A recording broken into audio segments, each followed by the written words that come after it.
Escalada bélica entre Israel e Irán. Tambores de guerra en Oriente Medio.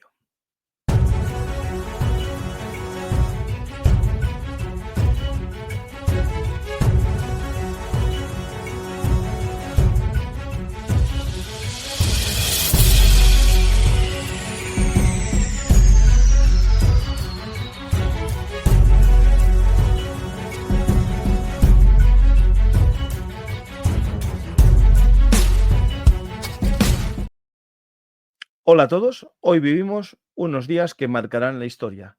Estamos viviendo la historia. Y qué mejor que un experto en temas militares, nuestro amigo, el almirante de la flota, Juan Rodríguez Garat, que nos va a intentar explicar el sonido que está retumbando de tambores de guerra en el horizonte.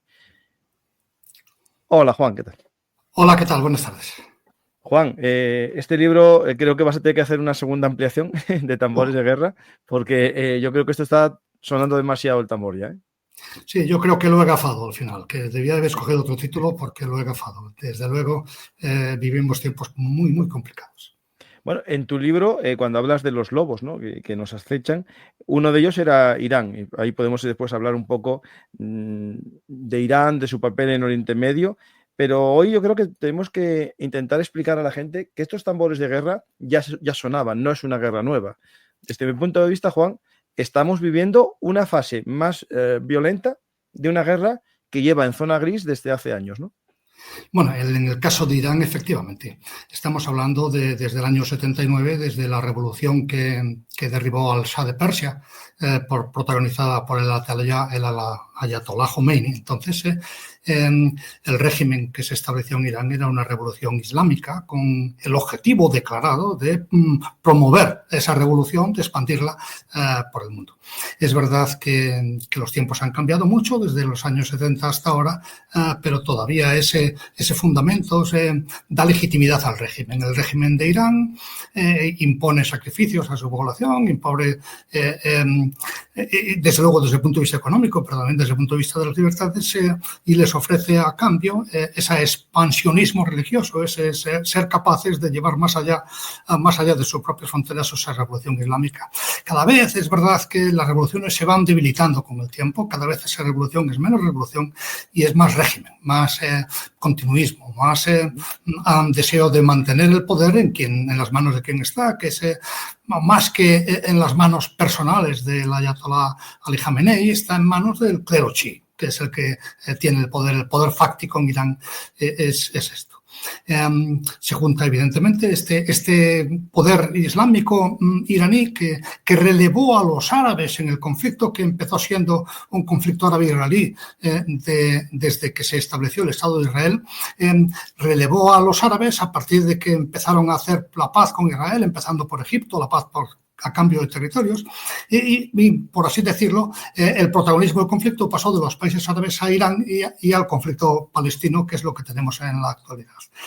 Militarmente es una guerra que ya no tiene, está completamente desequilibrada, evidentemente por la fuerza no se va a expulsar, no se va a hacer desaparecer al Estado de Israel, pero todavía sirve de justificación ese intento de hacer que desaparezca ese Estado, ese intento de expulsión de los israelíes de Palestina, pues sigue justificando muchas de las cosas que ocurren hoy día en Irán.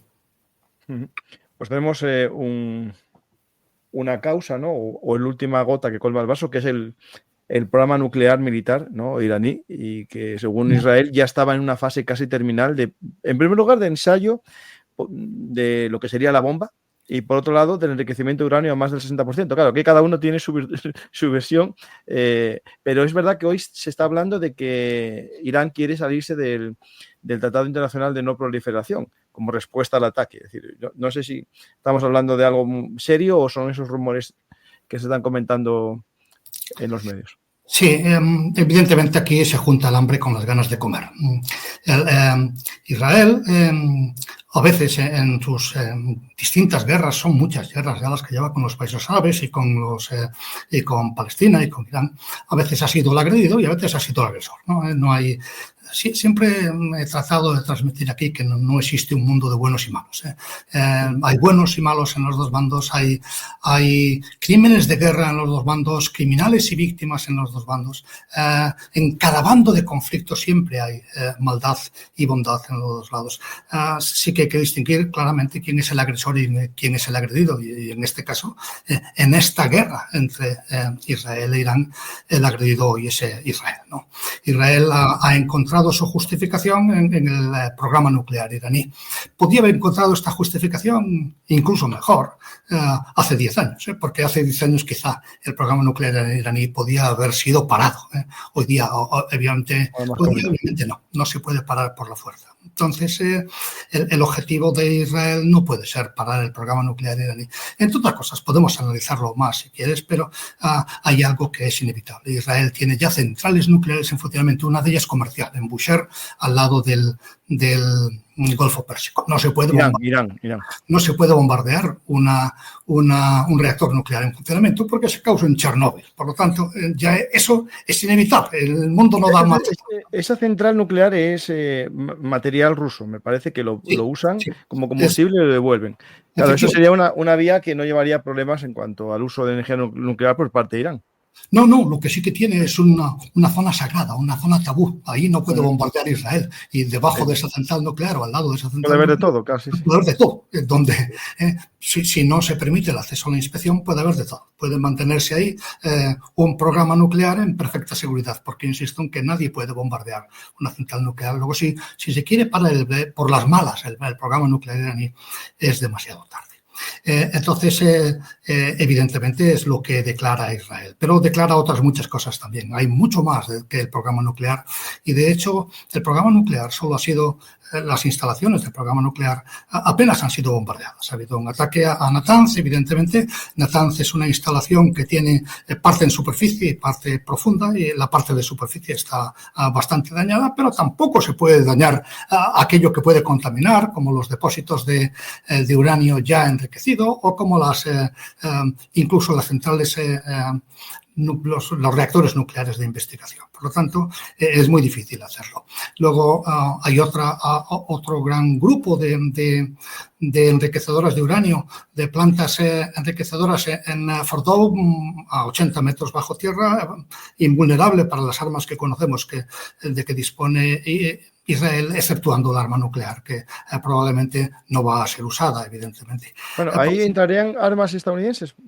Es posible que es difícil de saber porque no se sabe con exactitud qué es lo que hay ahí debajo, ¿no? Pero es posible que las armas norteamericanas sí que puedan destruir esas instalaciones en Fordow, pero son bombas tan pesadas que necesitan aviones norteamericanos. No le puedo decir, le doy una bomba a los israelíes, puesto que los F-15, los aviones más potentes, con más capacidad de carga israelíes, no pueden llevar esas bombas antibúnker. Por lo tanto, tendría que hacer el ataque el propio Estados Unidos.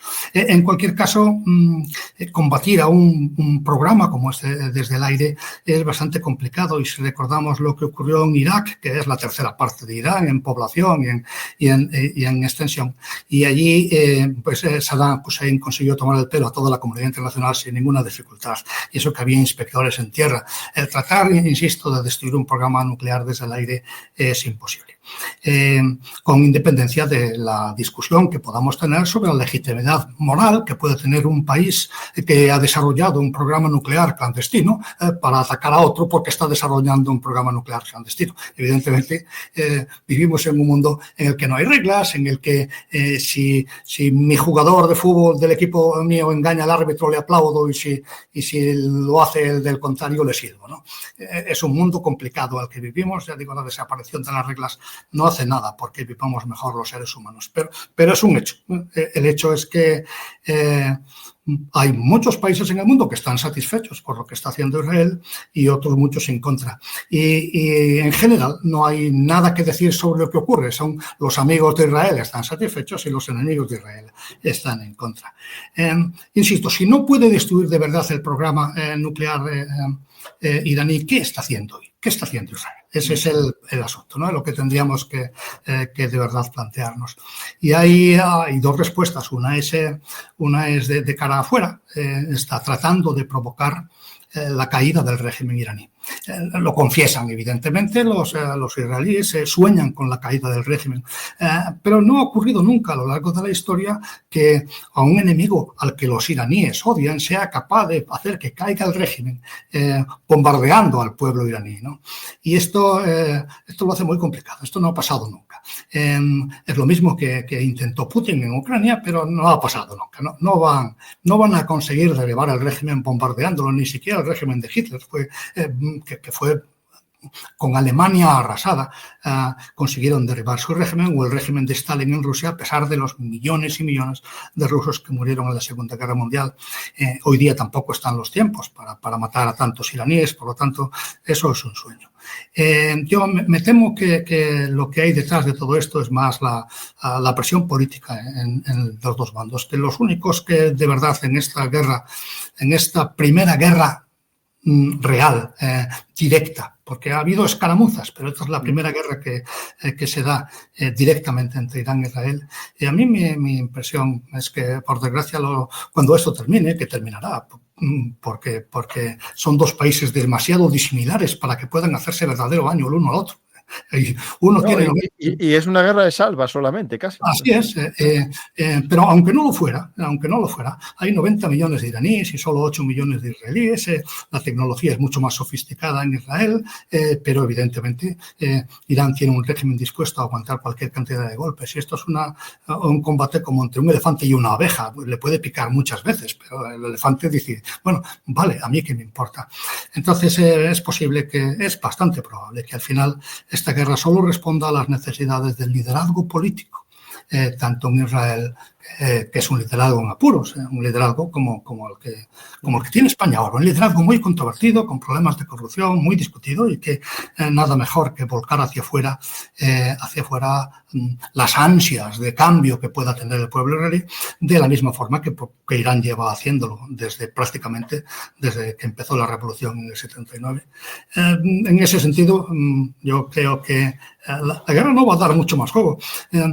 En más de un año que lleva ya esta guerra también a distancia, de menor intensidad, entre los hutíes y Israel, ninguno de los dos puede hacer verdadero daño al otro. Y ¿cuánto tiempo lleva Israel bombardeando el Yemen? Bueno, pues Irán tiene 4 veces más habitantes que los rebeldes hutíes y una extensión muchísimo mayor. Así que por muchos misiles que tenga, también basta ver lo que ha ocurrido en Ucrania. En Ucrania, Rusia ha lanzado ya casi 10.000 misiles sobre las ciudades ucranianas, 10.000 misiles.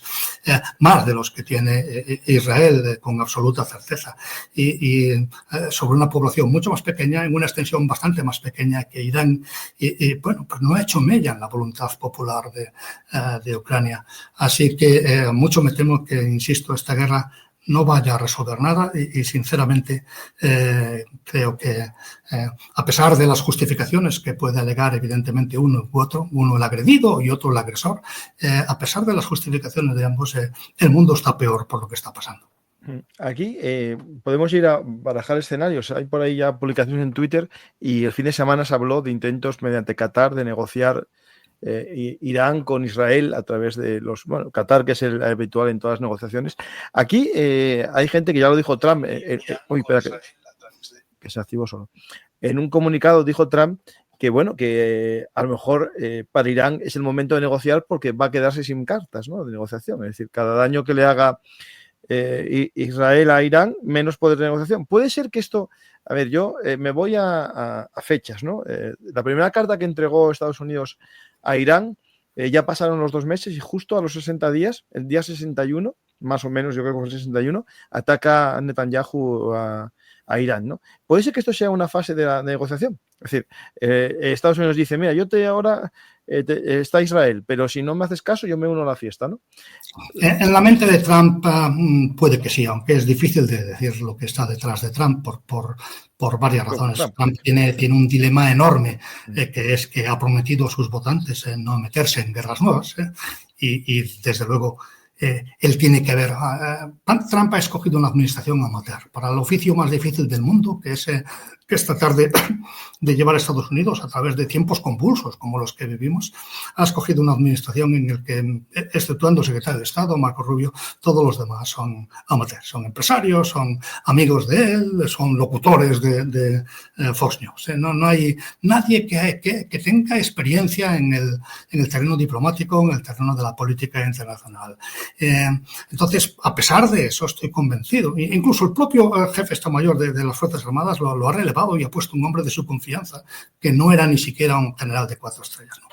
En cualquier caso, estoy seguro de que hay alguien en su administración que le está diciendo que una guerra en Irán va a ser eterna. Va a ser como la de Afganistán, va a ser como la de Irak, como la de Vietnam, que esa guerra, una guerra así, no se puede ganar. Y requiere, desde luego, intervención de fuerzas de tierra y una vez que las fuerzas de tierra estén allí, pues hay muertes, cansancio, fatiga, manifestaciones en casa. O sea que yo estoy convencido de que Trump tiene ese freno. A cambio de ese freno, para tratar de buscar una cierta inercia, tiene sus ambiciones globales, ¿no? Trump aspira a ser un presidente que deja huella. Y estoy convencido también de que cuando empezó era honesto cuando él decía que quería ser el presidente de la paz. Él quería llevar la paz a Ucrania, la paz a Oriente Próximo.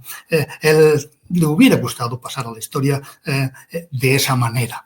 Me temo que eso no va a ocurrir y es posible que decida cambiarse de banda y pasar a la historia como el presidente duro, el presidente de la guerra.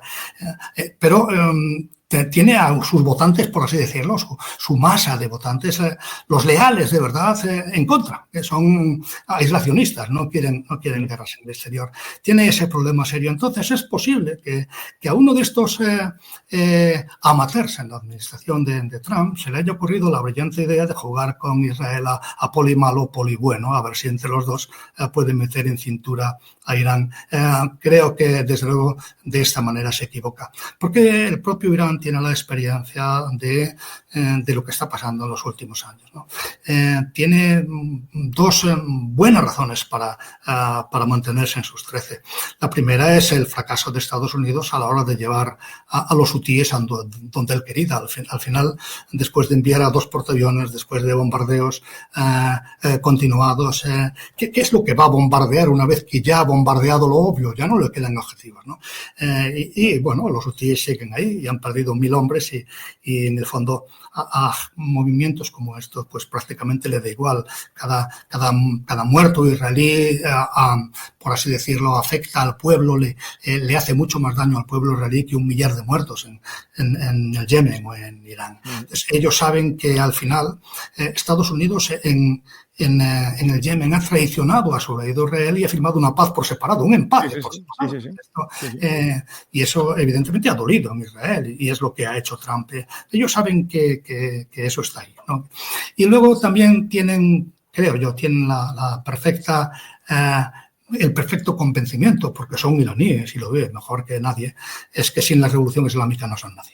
El sostén del régimen es la revolución. Si el régimen se desarma, si el régimen es visto como derrotado, si el régimen transige, si el régimen se rinde, Jamenei no durará ni 10 minutos en el poder en Irán.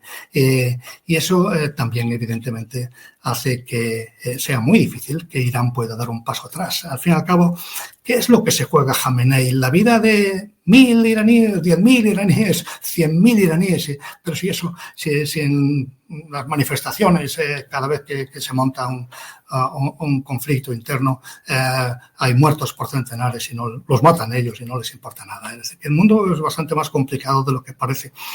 Creo, insisto, en que si Estados Unidos quiere jugar al poli malo y poli bueno con Israel y hacer el papel de poli bueno, me parece que nadie le va a creer y desde luego el liderazgo iraní tampoco.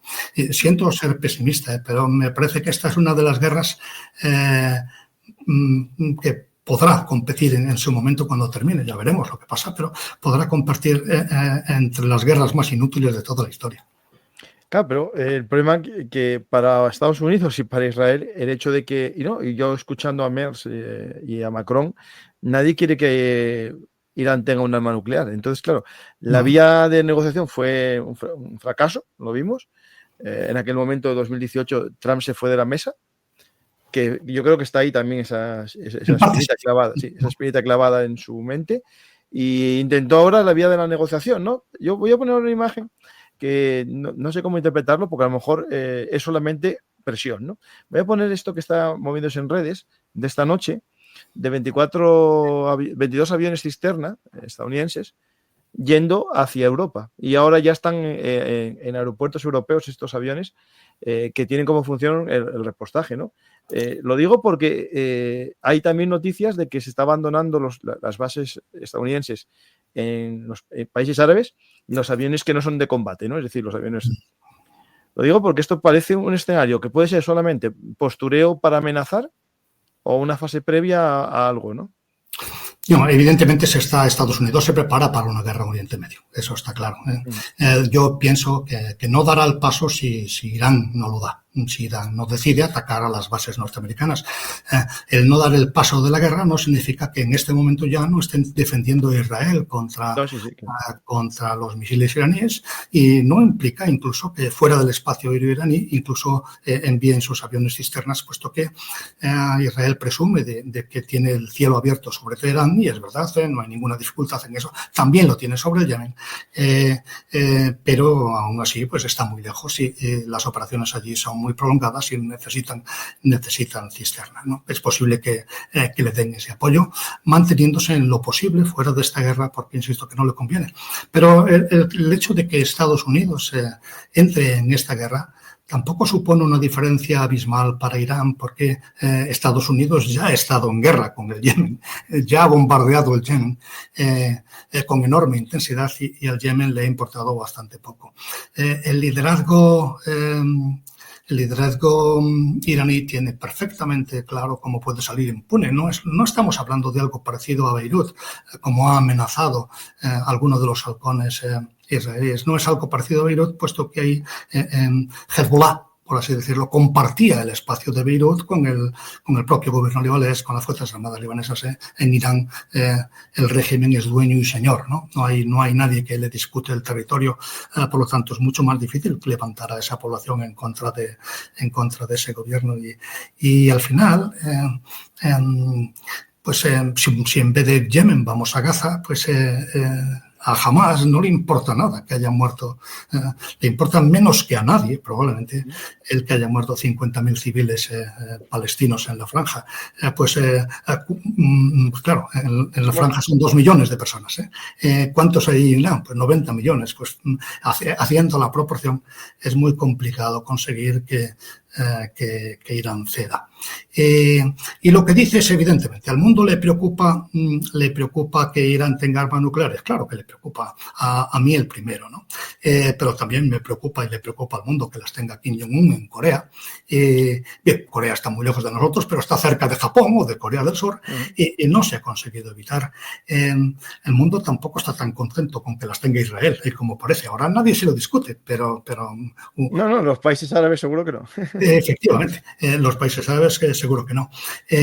Y seguramente China y Rusia, que están ahora detrás de Irán, tampoco, ¿no? ¿Qué problema hay con el régimen nuclear? Pues es un régimen, el régimen de no proliferación nuclear, es un régimen absolutamente injusto, ¿no? Es el que consagra que las grandes potencias pueden mantener armas nucleares y el resto no.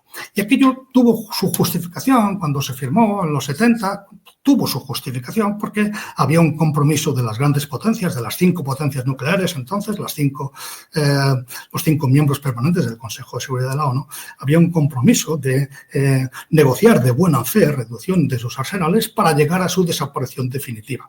¿Es eso lo que hemos visto desde los años 70? En absoluto. No hemos visto el menor intento por reducir los arsenales nucleares o por hacerlos desaparecer, y al contrario hemos visto que países como Pakistán, la India, Corea del Norte e Israel se unen al club nuclear. Entonces, evidentemente, si estos países nucleares fueran capaces de adquirir un compromiso de que estas armas nucleares no se iban a utilizar contra países no nucleares, no iban a ser parte de un chantaje al resto de la sociedad, pues todavía podríamos tener alguna justificación, porque en principio cuando se firmó el tratado se pensaba que las armas nucleares eran para que los países nucleares se disuadieran unos a otros, pero desde el momento en que Rusia amenaza todos los días con emplear armas nucleares contra los demás, pues evidentemente toda esa justificación se cae. Y yo ya lo he comentado en algún programa, si dependiera de mí, si yo fuera a votar,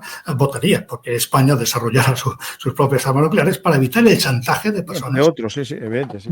El chantaje de personas como Putin, ¿no?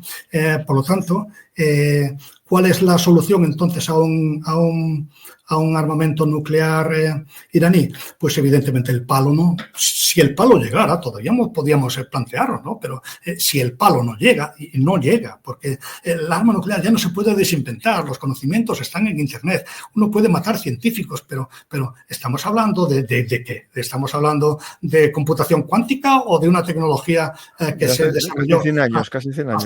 Hace 100 años, ¿no? Sí, y que todo el mundo conoce más o menos de qué lado va, ¿no? Entonces, no se puede desinventar, el mundo no puede dar marcha atrás. Entonces, si uno de verdad quiere que Irán no desarrolle armas nucleares, habrá que ofrecerle algo a cambio, ¿no? Tendría que ser el palo y la zanahoria. Y una de las cosas que hay que ofrecerle es garantías de que Israel no va a utilizar su arsenal nuclear contra ellos, porque es que si no, no tiene demasiado sentido. Eso lo hace muy complicado, ¿no? Si tienen lo de lo nuclear, solo la fuerza puede sostener eso de yo sí y tú no. Lo que para mí es legal, para ti es delito. Y si la fuerza no lo puede sostener, y cada vez es más difícil, sobre todo por una razón, es porque no es que Irán no pueda ser derrotado por la fuerza, pero a costa, a un precio altísimo. Hay que, desde luego, no, sin tropas sobre el terreno, no sin boots on the ground, no sin un montón de bajas de recursos y de años de guerra, ¿no? Si no estamos dispuestos a eso, entonces hay que entrar en las negociaciones. Pero para las negociaciones no se puede decir o te desarmas o te ataco, porque esos ataques ya estamos viendo que no son disuasorios. Y más todavía cuando ya no es que no estén dispuestos a utilizar sus propias fuerzas armadas, a desembarcar en Israel, sino que tampoco están dispuestos a sufrir que se cierre el estrecho de Hormuz. Lo que está ocurriendo estos días es un intercambio de proyectiles extremadamente contenido por las dos partes. Parece que no, porque dices, porque hay salvas de misiles de un lado para otro. Bueno, tenemos 20 y tantos muertos en Israel, 10 veces más en Irán. ¿Qué? Vale, en Gaza durante la guerra morían cada día muchísimas más personas, ¿no? Por lo tanto, es muy contenido. Israel por ahora no ha atacado a ningún reactor nuclear, no creo que lo haga, no ha atacado los campos centrifugadoras, no, atacó centrifugadoras y una refinería, me parece, pero... Sí, bueno, pero una refinería, no un campo petrolífero. Sí. La refinería es para sacar gasolina, para consumo interno. Los campos petrolíferos no los ha atacado y por lo tanto no está dispuesto a aceptar los riesgos de una... o no quiere aceptar los riesgos de una confrontación global. Y Irán, pues 3/4 de lo mismo. Irán no ha atacado a las bases norteamericanas, no ha cerrado el estrecho de Hormuz, no ha sembrado minas en sus costas, no ha hecho nada más que responder al ataque con las armas que tiene, que evidentemente es un problema muy complicado para Irán, porque Irán tiene muchos misiles balísticos. La mayor parte de ellos son de tecnología mucho más modesta que la de los israelíes y eso se traduce en que los sistemas de guerra electrónica los privan de los medios de navegación electrónicos y tienen que recurrir a la navegación inercial. Y eso evidentemente es mucho menos preciso que lo que tiene Israel y por lo tanto no son capaces de alcanzar un blanco concreto. Lanzan los misiles, por así decirlo, al bulto. Evidentemente uno puede decir que eso va contra la Convención de Ginebra y es verdad, es lanzar misiles al bulto contra las ciudades iraníes, aunque contra las ciudades israelíes, ¿no?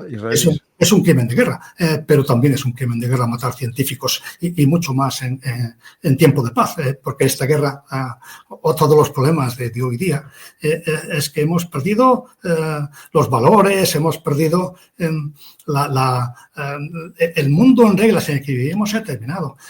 Por ponerte un ejemplo sencillo, cuando en medio de negociaciones con Estados Unidos, Japón atacó Pearl Harbor en la Segunda Guerra Mundial, se consideró el día de la infamia, recordarás, ¿no? Pues aquí, en medio de las negociaciones con Estados Unidos, Israel ataca sin declaración de guerra, sin estado de guerra ninguno entre ambos. Ataca a Irán, mata a algunos jefes militares y a algunos científicos, y en vez de decir que es el día de la infamia, es que listos son. Admiramos su inteligencia. Ya digo que en ese sentido me recuerda mucho a cuando yo llevaba a mi hijo pequeño a jugar al fútbol, que los mismos padres que le decían a su hijo ¡mátalo! Se escandalizaban cuando los padres del contrario le decían a los suyos ¡mátalo! El mundo de verdad que ha perdido un poco esa perspectiva. A lo mejor es porque me estoy haciendo mayor y ya veo que no defiendo que todo el tiempo pasado fue peor, pero sí es verdad que hay cosas que en el mundo que no me gustan. La posverdad, por ejemplo, no me gusta. Yo el otro día leía en el Convenio de Ginebra la definición de perfidia, ¿no? Perfidia era un crimen de guerra. Bueno, ahora la perfidia se presume de ello.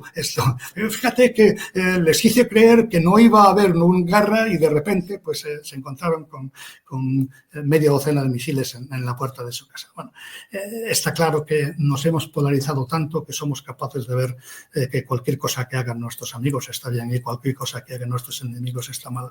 Y sin embargo, no es así. Yo creo que todos deberíamos de empezar a pensar que nadie va a estar seguro en este mundo mientras no esté todo el mundo seguro. Cierto. El problema, claro, que en este mundo de la posverdad, ¿no?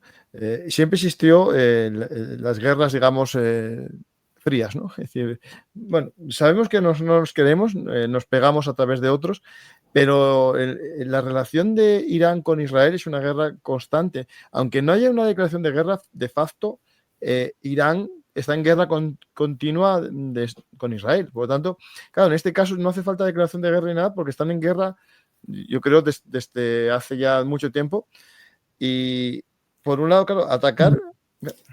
Eso que dices es lo que dice Israel, es verdad, pero estoy seguro de que si Irán hace 5 días hubiera asesinado a 7 científicos nucleares israelíes, no estaría diciendo lo mismo Israel, estaría diciendo perfidia, traición.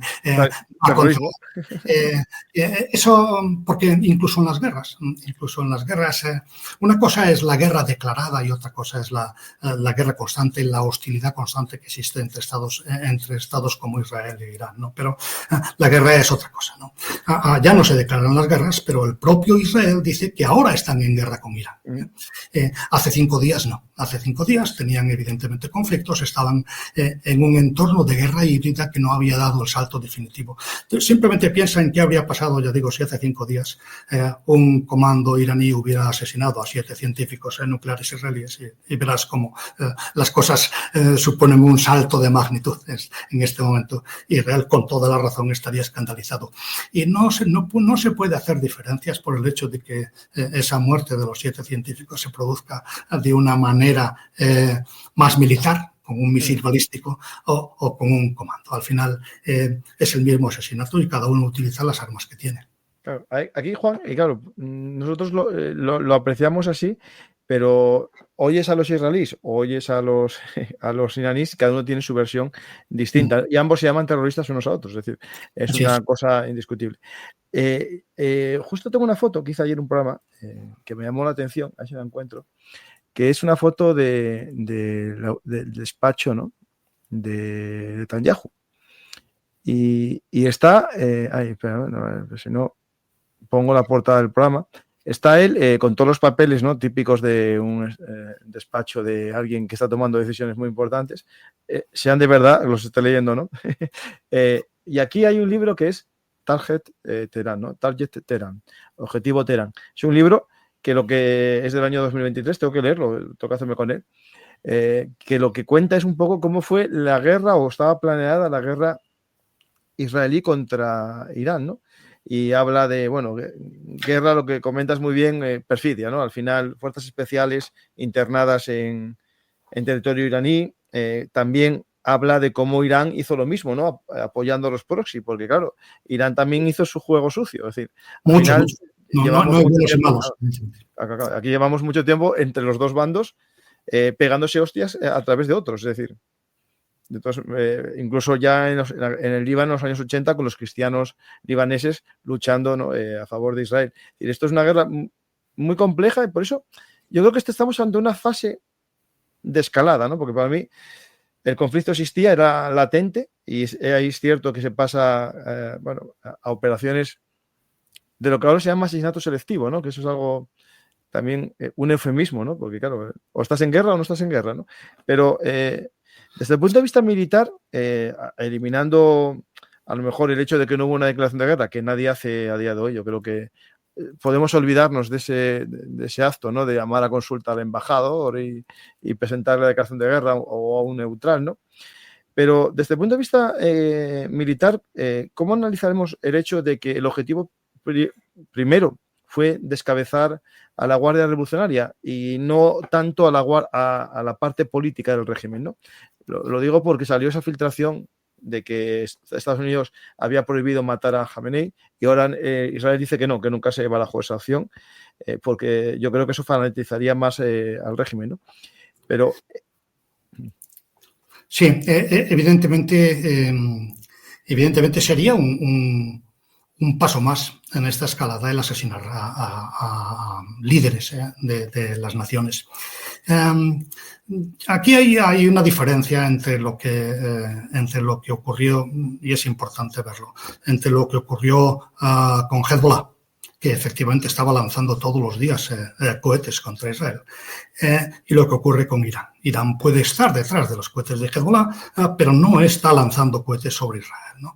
Es lo mismo que Putin podría decir que mañana ataca a Polonia porque está detrás de los proyectiles que Ucrania dispara de él, ¿no?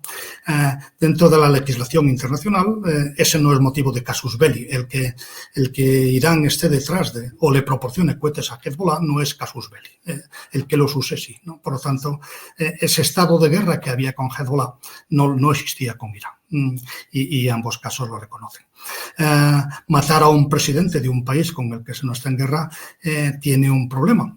Eso era algo que en Estados Unidos se hacía de forma rutinaria a finales del siglo pasado. Y no recuerdo en este momento cuál presidente fue el que lo prohibió, con el argumento bastante razonable de que matar a líderes enemigos justificaba a los enemigos y trataban de matarle a él, ¿no? Y eso es así, porque el mundo, si hay algo que tenemos claro desde los tiempos de la antigüedad, es no hagas a los demás lo que uno quiera que no quieras que te hagan a ti, ¿no? Eso es una norma ética y también es una norma política. Egoísta.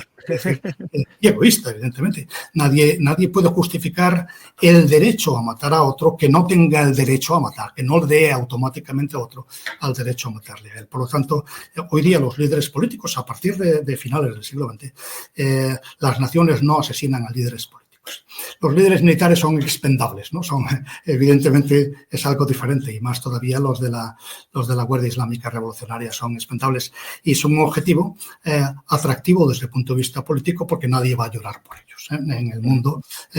Así como lo de los científicos es muy discutible y sobre todo porque es un asesinato estéril, porque, insisto, la tecnología nuclear ya no necesita grandes científicos. Una cosa es matar a Oppenheimer en el año 43 y otra cosa es matar a cualquiera hoy cuando ya se sabe todo lo que hay que saber sobre la energía nuclear, ¿no? Bueno, puede ralentizar un poco el proceso, pero no acabar con él. Personalmente no lo creo. Lo que Irán ya tiene el camino de la bomba. Otra cosa es cuando quiera de verdad hacerlo. Es un problema que ya realmente no es ni siquiera tecnológico, es casi industrial, ¿no? Cómo manufacturar las cosas, lo que le falte, ¿no? Lo que le pueda faltar, ¿no? Es más Yo creo que el problema con todo esto es que las guerras son actos políticos y eso es lo que la gente tiene que entender. Y como son actos políticos, buscan algo político, una ventaja. Una ventaja en teoría para las naciones y en la práctica, lo hemos comentado muchas veces, para los líderes de las naciones. De la misma forma que podemos decir que Putin lo que busca en Ucrania es legitimizar un cambio de régimen, busca el poder para él y enfrenta a su pueblo con el enemigo, como aprendió de Maquiavelo, precisamente para conseguir eso. Y de la misma forma que podemos decir que Irán sostiene ese muerte a Israel, muerte al gran Satán, muerte a Estados Unidos, sencillamente porque lo necesita para que el régimen sobreviva políticamente. En este momento es el gobierno israelí el que necesita esta guerra, que es el que la ha comenzado, y la necesita. La justificación, evidentemente, las tiene justificaciones sobradas. Tiene, desde luego, la hostilidad del régimen iraní, pero no lo va a conseguir cambiar. Desde luego, el programa nuclear iraní, pero no lo va a conseguir parar. La justificación es sobrada. ¿Cuál es el propósito? Pues en mi personal opinión, Netanyahu, como Putin, como Jamenei, como cualquiera. Eso lo entendemos muy bien cuando pensamos en el gobierno de España. No, hay que mantenerse en la silla. Efectivamente, hay que mantenerse en la silla. Entonces, este es el objetivo. Afortunadamente, el gobierno de España no tiene misiles balísticos que lanzar a nadie en momentos de apuro, ¿no? No me tomes en serio en esta... No. Pero lo pienso. Pero es verdad que si pudiera distraer a la opinión pública en este momento con alguna aventura exterior, bien es verdad que en España sería muy complicado, estoy seguro de que lo haría, porque es un momento oportuno. Y Netanyahu tiene problemas bastante parecidos. Tiene que responder de corrupción anterior, tiene que corresponder de intentos de perversión de la justicia, tiene que responder del no ser capaz de prever el 7 de octubre, tiene que responder del no conseguir la liberación de los rehenes un año y medio después de la guerra. Tiene muchas cosas de que responder y esto es una huida hacia adelante. Y evidentemente, con esta guerra, los objetivos militares, este acto político que ha ordenado Netanyahu, al único que de verdad le conviene es a él y a Jamenei, probablemente. Esto, porque también a Jamenei, que tiene muchos apuros en su régimen, le viene bien enfrentarse al exterior y, de hecho, precisamente es lo que quiere. Lo que justifica su régimen es la guerra contra Israel. Total, que entonces se junta el hambre con las ganas de comer. Afortunadamente, los dos países están tan separados en distancia que es prácticamente imposible pensar en que esta guerra vaya a alcanzar los niveles de dramatismo que tiene la de Ucrania. Hay que confiar también un poco en la contención de ambos líderes, la contención del presidente Trump, la contención de los aliados de Irán, que está claro que no van a luchar por Irán. Aquí no hay riesgo de una guerra mundial porque ni China ni Rusia van a poner carne en el asador. Por lo tanto, en el peor de los casos, si decide entrar en Estados Unidos, sería un bombardeo prácticamente unilateral de Irán, en el que Irán haría el papel que hizo en su día Vietnam, o que hizo Irak, o que hizo Siria, de campo de desahogo del poder militar de potencias superiores, pero que es muy difícil que eso dé algún resultado práctico en el futuro. Me gustaría equivocarme, insisto, pero me temo que esta es una guerra estéril, que durará bastante más de lo que debería. Había hablado Israel en principio de una semana. Llevamos 4 días y no ha cambiado absolutamente nada. De hecho, las instalaciones nucleares iraníes, el objetivo teórico de la guerra, prácticamente no han vuelto a ser atacadas. La instalación de Fordow sigue en funcionamiento. El reactor de Bushehr también. Y por lo tanto, en este momento la guerra ha cambiado de cariz y se convierte en algo parecido a la persecución de los Scuds en aquella primera guerra del Golfo, cuando el Irak de Saddam Hussein respondía a los ataques de la coalición internacional para que abandonara Kuwait, lo respondía con ataques de sus misiles Scud sobre las ciudades de Israel. Sí. Bueno, aquí nos comentan desde Israel que toda la izquierda israelí está con Netanyahu en esta guerra. Este hombre no sabe de qué habla. Bueno, yo creo que sí sabe muy bien de lo que habla. Y el tema es que lo estás diciendo tú mismo, están con él en la guerra. Cuando se acabe la guerra, ya no estarán con él. Y es el tema que plantea Juan y también pienso yo. Es decir, eso existe, esa posibilidad de miedo a un juicio, porque ahora está protegido y cuando acabe, eso es algo que no lo digo yo, lo dice la prensa también israelí, ¿no?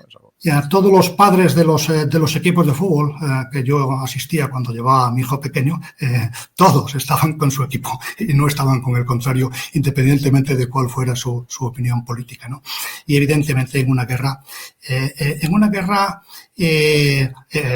precisamente por eso se hacen las sociedades se unen. Pero lo que está ocurriendo en Israel, lo que dice este oyente, que tiene toda la razón, está ocurriendo también en Irán. Las izquierdas, las derechas, los religiosos, si algo une al pueblo iraní es el odio a Israel. Y por lo tanto, lo que consiguen estas guerras, insisto, es fortalecer ambos regímenes. Y en cuanto a la causa justa o justa, no se hace de manera democrática. Por mucho que todos los israelíes voten a favor de tener ellos armas nucleares e impedir que la tengan los ilegales, porque evidentemente el programa nuclear israelí es clandestino, y que Irán no. Estoy con ellos, simpatizo con ellos, me preocupa mucho más el arsenal iraní que el israelí. Pero a los iraníes no, a los iraníes les preocupa mucho más el israelí que el iraní. Por lo tanto, para conseguir esto que se sale de los márgenes de la justicia, aunque toda la sociedad israelí esté, casi toda, no toda, porque yo leo evidentemente todos los días varios periódicos israelíes y hay quien lo discute, no en este momento de la guerra, pero quien lo discutirá, en momentos de calma. Quien lo discutirá en breve. Aunque todos estén de acuerdo, estas injusticias, yo sí, pero tú no, solo se pueden sostener mediante la fuerza. Y eso es lo que tiene que demostrar. Por eso hay una guerra. Y es una guerra que mucho me temo, en la que Israel, mucho me temo, que no tiene estrategia de salida. No va a matar a 90 millones de iraníes, no va a hacer que se rinda al pueblo iraní, no lo ha hecho con los 10, por lo tanto, todo lo que está haciendo sencillamente es favorecer un estado de cohesión interna que al quien de verdad beneficia, y lo siento por el oyente que no esté de acuerdo conmigo, al que de verdad beneficia es a Benjamín Netanyahu. Bueno, aquí ahora coincido con él en una cosa, ¿no?, que puede ser factible. Es verdad que no toda la población de Irán está a favor del régimen, hay muchos que están en contra, están callados. No, es verdad, pero todos están contra Israel. Bueno, a mí me contaron gente que, un oyente que es amigo y me manda audios, porque tiene una vinculación directa con una iraní, que no todo el mundo está contento, que hay mucha gente contenta con los bombardeos. Y yo voy a poner un vídeo. Lo voy a escuchar ahora, lo voy a poner. Están atacando hace un momentín Teherán. Habían hecho antes un aviso previo de estos que hace Israel con coordenadas y tal. Y justo esa zona, la voy a poner en el mapa, la tengo localizada, está aquí. Y justo la explosión es por esta zona, por aquí. Y para que nos hagamos una idea, aquí es donde acabaron con el líder de Hamas en este edificio. Recuerda que era un edificio de apartamentos, es una zona militar, está aquí. Me acuerdo de cuando hice el programa, está todo vallado, el perímetro, aquí se ve la valla. ¿La ves, no? Pues esta zona de por aquí es la que está bombardeando Israel. Esta zona que debe ser militar o de la Guardia Revolucionaria, más bien, este edificio de la Guardia Revolucionaria. Y el vídeo que voy a poner, creo que se oye.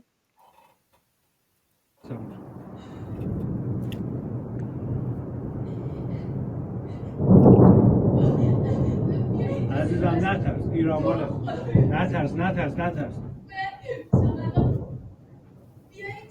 نترس عزیزم من اوکی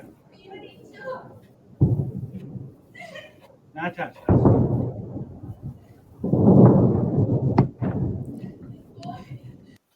Juan, esto, por ejemplo, para ser de aviación tiene que ser muchos aviones lanzando esto, ¿no? No son muchos, ¿no? Porque están en una carga bastante potente, ¿no? Sí, evidentemente la Fuerza Aérea israelí es muy potente, pero insisto en que esa misma Fuerza Aérea ha bombardeado el Yemen todo lo que ha querido. Te voy a poner un ejemplo, ¿no?, de cómo ha cambiado el mundo. En la Segunda Guerra Mundial se arrasaban ciudades, ¿no? Sí. Y ahora, evidentemente, hay algo que limita esa destrucción de las ciudades, que es el Convenio de Ginebra. En el 77 se prohibió el bombardeo horizontal sobre ciudades. No todo el mundo está dispuesto, ya vemos que no estamos dispuestos, que el Convenio de Ginebra, por desgracia, ya no le importa a nadie. Pero lo que sí que ha cambiado es que ya no se emplean esas bombas convencionales, ahora se emplean misiles, ¿no? Un misil puede destruir un edificio. Ese que has visto es un misil, evidentemente es capaz de destruir un edificio, pero en la ciudad de Teherán probablemente hay unos 2 millones de edificios, ¿no? Entonces, ¿qué es lo que se va a lograr? Destruyes 10.000 de esos edificios, ¿qué es lo que vas a lograr? El ataque sorpresa, por así decirlo, inicial, insisto, mientras estaba negociando, esto es un hecho, ¿no? Cada uno puede aplaudir a su jugador de fútbol si engaña al árbitro o no, o criticarse lo contrario, pero es un hecho que mientras estaba negociando, ese ataque sorprendió al liderazgo iraní, y consiguieron matar a científicos, a militares. Esos científicos ya no están en sus casas. Ahora, el segundo día es mucho más complicado. Estarán en cualquiera de los 2 millones de edificios que hay en Teherán, si es que no se han ido a los edificios que hay en el reactor nuclear de Bushehr, donde saben que evidentemente no van a ser atacados, o debajo de la montaña de Fordow, ¿no? Esto la primera noche pasa, las siguientes es mucho más complicado. Las aviaciones, al final, y esto lo conozco de primera mano, ¿no? Cuando, por poner un ejemplo, la propia OTAN ha participado en bombardeos algunas veces mejor que otras, ¿no? Ya fuera en Yugoslavia o en Libia, las aviaciones enseguida se quedan sin blancos y cada vez una vez que se terminan los blancos más atractivos, van ampliando los blancos hasta otros que dicen, bueno, ahí me pareció. Es lo que ha pasado en Gaza, ¿no? También. Ahí me pareció que hay alguien, ¿no? Es decir, que la eficacia militar de esos bombardeos, que al principio puede ser alta, desaparece rápidamente una vez que se terminan todos los blancos válidos. Porque luego, al final del día, el régimen iraní, que evidentemente tiene oposiciones, como también las tenía la Alemania nazi, siempre hay oposiciones, y también en el propio Israel hay opositores al régimen, incluso en este momento de la guerra, aunque en este momento, tanto en un sitio como en otro, estarán muy callados los opositores porque se juegan la vida, ¿no? Lo mismo que se la juegan los que se oponen a Putin en Rusia actual, ¿no? No es momento de manifestar la oposición, ¿no? Pero lo que sí está claro es que al final del día un soldado vestido de paisano y un civil no se diferencian en nada y mucho menos bombardeándolos desde el aire. Y insisto, hay 90 millones de iraníes. Bueno, pues la apuesta de Israel puede ser el cambio de régimen. El tiempo dirá si tiene razón, pero me temo que no me voy a equivocar. Mira, habíamos visto, yo puse el primer día el vídeo ese de unas fuerzas especiales israelíes en territorio iraní. Ya están saliendo vídeos de la fábrica donde se hicieron los drones, muy parecido al ataque al que hizo Ucrania desde camiones. Y el vídeo, yo comenté que podía ser perfectamente un anticarro, un Spike. Ya lo capturaron los iraníes, llegaron al lugar de donde estaban los Spike. Aquí podemos ver las lanzaderas. Esto es el sistema de mando. Pero lo interesante es que al parecer los dispararon también de esta distancia. Los dejaron prefijados y se alejaron para que se lanzasen a distancia. Aquí tenemos una cámara web que vigilaba la instalación. Esto es, bueno, operaciones de comando siempre las subo, ¿no? Pero ahora con el mundo de los drones y todo esto está dando, no sé, unos giros de... La tecnología, evidentemente, y en cuanto metemos a todo esto ya, el mando a distancia, la inteligencia artificial, todo esto se hace mucho más interesante. Pero desde el punto de vista de la guerra, no pasa de ser una mera anécdota, por así decirlo. En esta guerra es una forma más de matar iraníes, de matar... o de disminuir sus capacidades militares, una forma más. Es de la misma forma que el ataque ucraniano a los aeropuertos rusos no va a cambiar en absoluto la guerra de Ucrania, pues esto es anecdóticamente es bonito. Lo veremos algún día en el cine, pero realmente tampoco va a cambiar. Mucho más importante sí que fue el asunto de, recuerdo, los buques de Hezbollah, donde fue una jugada verdaderamente brillante y que hará historia en las operaciones militares. Pues una cosa que es, Juan, que como tu experiencia en temas aeronavales, ¿no? El hecho de que ahora mismo, bueno, los misiles, entiendo que la cúpula de hierro, los sistemas Arrow, es complicado parar todos, pero Sí. intenta, lo paraliza, algunos, gran parte de ellos. El tema de ahora mismo Irán, que están sobrevolando los aviones israelíes, el espacio aéreo iraní, y drones también, drones tipo, digamos, reconocimiento lento, que van con hélice, que podrían ser derribados muy fácil. Muestra también el fallo de un sistema de defensa antiaérea, no solamente el iraní, sino del que se basa. Porque es parecido al ruso, ¿no? Es parecido al ruso, pero la verdad es que la mayor parte de los sistemas iraníes son sistemas anticuados, muy anticuados. Sí. Irán no tiene un ejército convencional, lo único que tiene son misiles balísticos, básicamente, y drones, no tiene otra cosa. Los misiles más sofisticados sí tenía una pequeña cantidad de misiles sofisticados, S-300 de origen ruso, que ya han sido destruidos en acciones anteriores por Israel, y realmente lo que tiene ahora, ¿qué es? MiG-29, que no creo que ni siquiera salgan a volar, y misiles prácticamente de corto alcance, misiles locales, probablemente los misiles de corto alcance son imposibles de destruir todos, pero probablemente los bombardeos israelíes estén, por supuesto, empleando armas guiadas desde gran altura, por lo tanto están completamente a salvo. Pero eso no debería hacer sentir demasiado optimismo a la IDF, porque también estaban perfectamente a salvo sobre el Yemen, y el problema es trasladar ese poder aéreo. Sí, claro. No ha sido capaz de trasladarse el poder aéreo para conseguir una victoria decisiva sobre el terreno. Y la victoria decisiva sobre el terreno, yo soy marino, la consiguen la infantería. Hay que poner piel. La infantería de marina. La infantería, toda la infantería. No, pero en vuestro caso era la infantería marina. En nuestro caso la infantería juega un papel pues parcial, ¿no? Limitado en estas circunstancias, pero nadie está dispuesto a mandar soldados a Irán, y por lo tanto, pues lo que se puede conseguir desde el aire es limitado, a pesar de la brillantez tecnológica, a pesar de que a los militares nos encante ver los ataques quirúrgicos. Luego no son tan quirúrgicos, evidentemente, cuando uno dispara a un misil en una ciudad muere gente, no solamente los blancos deseados, sino los no deseados. Tenemos ahí con la misma tecnología lo que ha ocurrido en Gaza, ¿no? Esto, donde lo siento, pero evidentemente han muerto muchísimos más civiles que militares, a pesar de que en Gaza hay que reconocer que Israel era el país agredido. Y eso es objetivo, ¿no?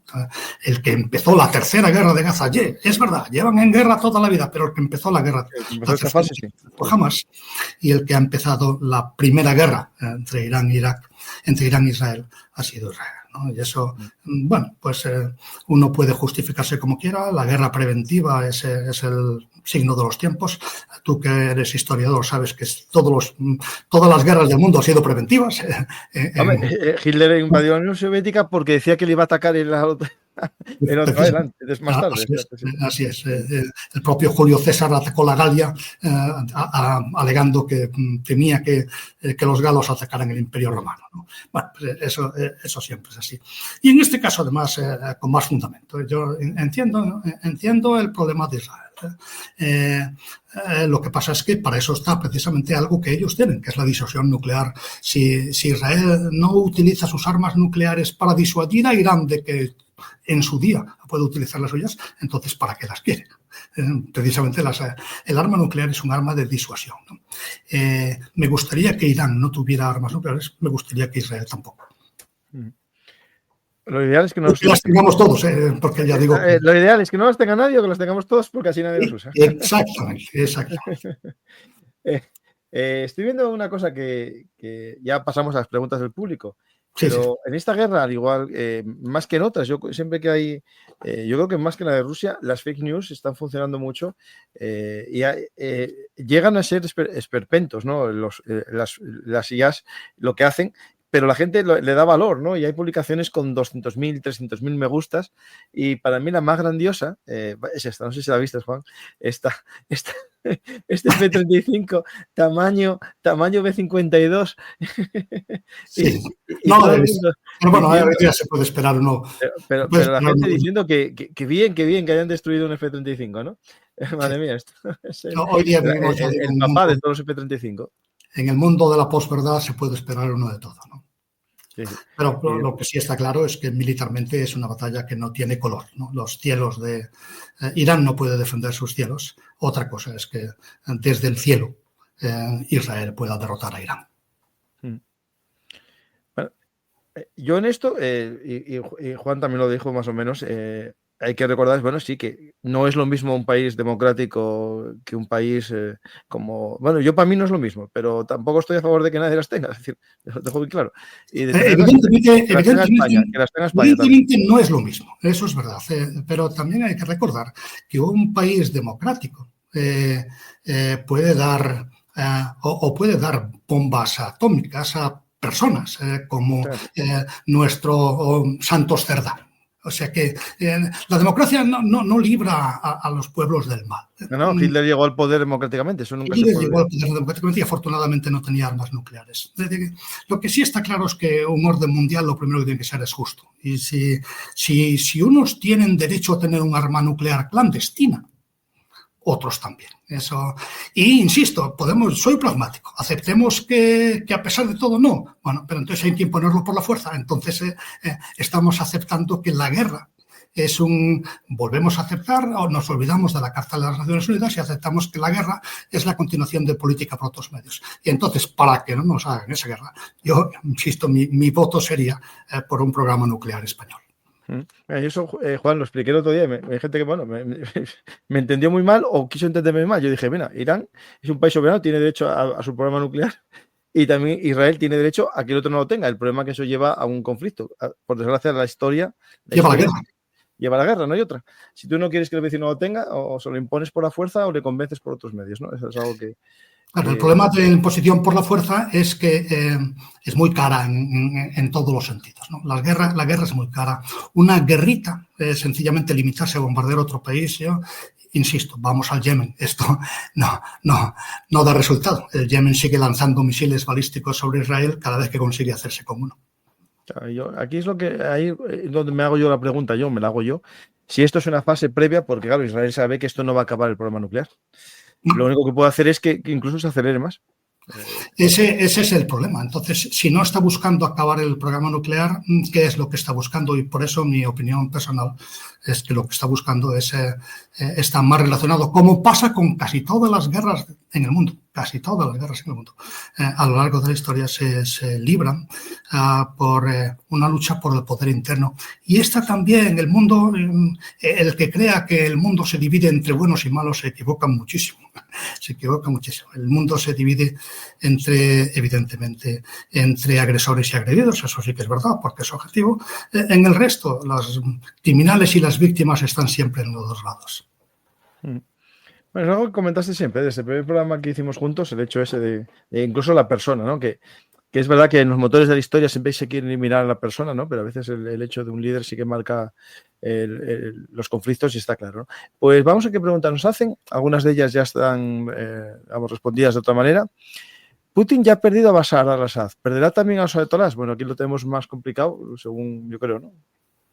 Sí, evidentemente para Ucrania, estamos hablando de Putin, para Ucrania esto es una buena noticia, porque evidentemente muchos de los misiles balísticos y de los drones que adquiría Rusia, más antes que ahora, para su guerra, ahora van a ser utilizados contra Israel. O sea que para Ucrania es una buena noticia. Esa polarización es una buena noticia. Al menos desde esta perspectiva. Luego veremos el papel de Trump, qué papel desempeña al final, pero en principio para Ucrania es una buena noticia que Irán esté sufriendo en manos de Israel. Bueno, es verdad que a corto salió Peter Hages diciendo que iba a sacar armas que iban para Ucrania, las va a derivar temporalmente para Israel. Pero eso lo hizo antes de que empezara esta guerra, ¿eh? Eso lo había hecho antes de que empezara esta guerra. y no estaba hablando de armas contra misiles balísticos, sino de armas contra drones, que es lo que menos le preocupa a Israel en este momento. Lo que sí es verdad es que no sé exactamente, Israel debe tener problemas y necesitará el apoyo de Estados Unidos, porque los misiles antibalísticos son muchísimo más caros que los misiles balísticos y debe tener o debe de pasar ciertos apuros si la guerra se prolonga. Sí, no, porque los TAT americanos los dotará de munición, pero claro, los Arrow tiene que construirlos. Y si te lanzan 100 diarios, pues claro, eso se te va a ir acabando, ¿no? Lógico. Sí, normalmente además la política de lanzamiento es 2 por 1, dos misiles balísticos, dos misiles antibalísticos para interceptar. Luego está también el programa de misiles estándar, que son grandes misiles, los misiles estándar antimisiles balísticos, pero por desgracia para Israel solo se pueden lanzar desde la mar en este momento bueno, pueden defender Haifa, pero desde luego no pueden defender Jerusalén. Uh-huh. Yo creo que Jerusalén por ahora no están atacando. Yo creo que tienen miedo con la precisión que tiene los misiles iraníes que den en algún sitio que sea, bueno, por ejemplo, en la cúpula, ¿no? Sí. Claro, ahí tienen, yo creo que no quieren atacar Jerusalén por eso, yo creo, me parece. Sí, efectivamente. Sería para Irán y su Al-Quds, ¿no? Sería un error, efectivamente. Ellos saben que los misiles sin guía GPS son muy poco precisos y bueno, pues hacen lo que pueden con ellos. Sí. Insisto, está prohibido. La Convención de Ginebra prohíbe utilizar sobre ciudades misiles que no tengan precisión, pero en este caso de la falta de precisión hay que culpar a Israel, que es el que les perturba el GPS, ¿no? Por lo tanto, siendo un crimen de guerra utilizar esos misiles en ciudades, bueno, pues es un crimen de guerra más entre los muchos que se están cometiendo estos días en Oriente Medio. Claro, pero usan GPS estadounidenses, es muy llamativo. Claro, los misiles tienen un modo alternativo, que es el inercial, pero eso ya depende mucho de la calidad, ¿no? y del precio. Y desde luego estoy seguro de que los misiles iraníes no tienen en ese sentido la precisión que pueden tener los norteamericanos o los israelíes, ¿no? A ver si van con giroscopios como en la Segunda Guerra Mundial. No, giroscopios llevan seguro, pero bueno. Igual eso seguro. Sí. Pero los sistemas inerciales no son tan eficaces y no son muy caros, ¿no? Sí. En la actualidad, bueno, esto ya dijimos que nos parece muy difícil que acabe con el régimen de los ayatolás, lo que Juan defendía, por lo tanto esa pregunta está respondida. ¿Por qué Israel no realizó un ataque contundente y feroz en vez de un ataque preventivo? Israel ha sido ha sido diezmado y amenazado por décadas por estos terroristas asesinos de Irán. Bueno, yo creo que, Juan, contesto yo una cosa, Israel no tiene difícil dar en la primera salva un daño grandísimo porque tiene que ir horas y horas de vuelo sobrevolando territorio iraquí, volver, por tanto, sus aviones no pueden estar dando como en el Líbano constantes ataques, tiene que estar... Israel ha hecho lo que ha podido y tampoco al principio podía utilizar armas de corto alcance, necesitaba utilizar armas de largo alcance para evitar riesgo a sus aviones, ¿no? Lo que ha hecho Israel es sencillamente lo que ha podido militarmente. No hay nada que reprochar a su campaña desde el punto de vista militar. No, para mí me parece increíble, porque ya en los otros dos ataques lanzaba el misil desde Irak, y eran misiles de largo alcance, versiones mejoradas, incluso alguna era la primera vez que se usaba desde un avión. Pero claro, esta vez que ya las defensas antiaéreas las tiene, bueno, ya limpias, según ellos, ya pueden sobrevolar territorio iraní. Y eso va a llevar a más ataques como el que acabamos de ver ahora en Teherán, que son casi bombas, digamos, de corto alcance, parece, por lo que se está viendo. Sí, yo creo que una vez que se consigue el dominio del aire ya es fácil recurrir a sencillamente bombas guiadas. Desde gran altitud, evidentemente, no pueden arriesgarse a bajar porque cuando se destruye la defensa aérea, lo que se destruye son los misiles grandes. Los misiles que los soldados lanzan desde el hombro pueden estar en cualquier sitio, ¿no? Por lo tanto, van a tener que seguir atacando desde gran altura, empleando armas de tipo de guiado láser, incluso bombas planeadoras, ¿no? Evidentemente, guiadas desde arriba. Muy precisas, causan pocos daños colaterales, pero que evidentemente pues también hay una disponibilidad limitada, también hay que llevarlas hasta allí, son 1.500 kilómetros, evidentemente es una guerra en la que no están en absoluto, no es parecido a lo que ocurrió en Beirut. Estaba viendo dónde atacaron, porque ya están localizados las explosiones, y parece que a lo mejor alguna batería antiaérea o algo ahí, porque no hay cuevas ahí. Vamos ¿por qué eso está? ¿Crees que podría ser una pelea que Occidente quiera dar para controlar la energía, que sería la manera de equiparar fuerzas con Oriente, en especial China? Bueno, no, yo creo que... Esto ya es conspiranoia, ¿no? Esto al final, las guerras tienen explicaciones muy sencillas, ¿no? Un señor da la orden de ir a la guerra y la gente va a la guerra, ¿no? Ya todo lo demás entra en teorías de la conspiración. La navaja de Ockham dice que las respuestas fáciles son las más probables que ocurren. Y aquí tenemos la oficial, es un ataque al programa nuclear iraní. La oficiosa, también por parte de Israel, es un ataque al régimen iraní, y la que podemos sospechar, que es una operación que conviene a la política interna, a la dinámica política interna israelí. Y ya tenemos suficientes explicaciones. Claro, yo con esto ya me vale, a mí ya... Evidentemente hay más justificaciones. Claro, yo te dirán, no, subir el precio del petróleo, pero no, porque Estados Unidos quería bajarlo para hacer daño a Rusia, o sea que tampoco es fácil. Sí, no, el que suba el petróleo no beneficia a nadie. No. Bueno, a Rusia. Bueno, a Rusia sí, pero Rusia no está en esta guerra, ¿no? Sí. Hola, ¿creen que Israel no debería parar bajo ninguna circunstancia, y a parar sería solo posponer? Bueno, y ya que parar solo sería posponer el programa nuclear iraní. Bueno, eso que comentamos, que a lo mejor es difícil dañarlo si no entran nuevas armas que llevarían a lo que comentamos, ¿no? A intervención estadounidense, pero tampoco con esas, ¿no? Sí, pero evidentemente, ¿cuánto tiempo va a estar bombardeando Irán? ¿No? ¿Un año, 2 años, 6 años, 14 años? Esto, no se puede poner puertas al campo. La tecnología nuclear ya no es tan importante. Y además hay otras tecnologías, otras armas de destrucción masiva que ni siquiera son nucleares y a las que se podría recurrir.